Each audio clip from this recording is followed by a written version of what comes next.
Guess who we'll finally get to see at Manchester United again, Shaka? Who?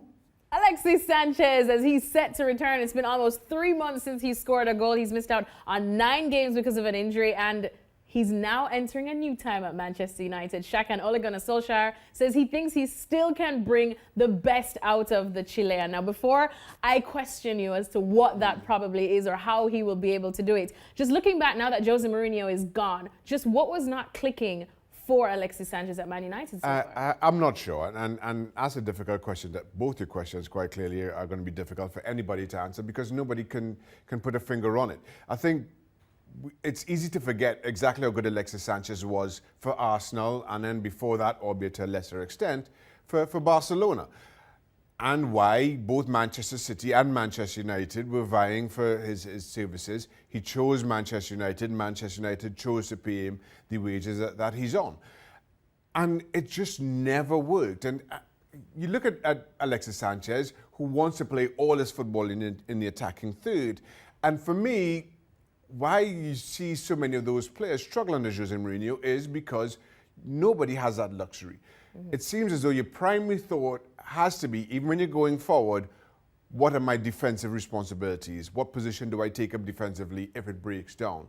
And that, for me, has stifled players like Alexis Sanchez, like Paul Pogba, like Martial and Rashford. And now all of a sudden, Ole Gunnar Solskjaer comes in, says, listen, your primary, or the team's primary function is to get forward. That's how we played under Sir Alex Ferguson, and that's how we're going to play now. So you expect him to fit right back in? I expect him to be a whole lot better than we've seen from him under Jose Mourinho. But like Arsenal days? Because that would be his best in his career. I would like to think so. And again, just kind of give him the freedom that Solskjaer has allowed these players.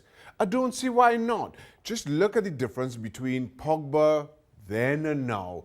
Martial, Rashford. He's got a couple of years on them, though, Shaka. Yes, but Manchester United signed him, 12 months ago? I mean, that's not, or shouldn't be that big a difference between how good he can be or how good he should be and what we've seen and maybe what we should expect.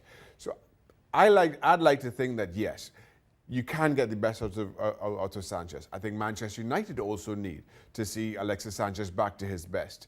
Because while he's there and an expensive luxury, as much as it's money down the drain, I think the long-term knock-on effect is also when players like, and we've seen David De Gea and Martial and all the others who are going out of contract, or anybody you want to renegotiate with, Alexis Sanchez becomes the bar. How can I accept, for argument's sake, 200 grand a week, dare I say, when I'm playing and playing well, and Alexis Sanchez is making 400 for doing nothing? Yeah. And that's the issue that Manchester United have long term, while Alexis Sanchez is still there and not really doing anywhere near what he was brought to do. Well, you expect him to definitely get back to his best, and he's got a fabulous name, so I expect him to get back to his best as well. Alexis.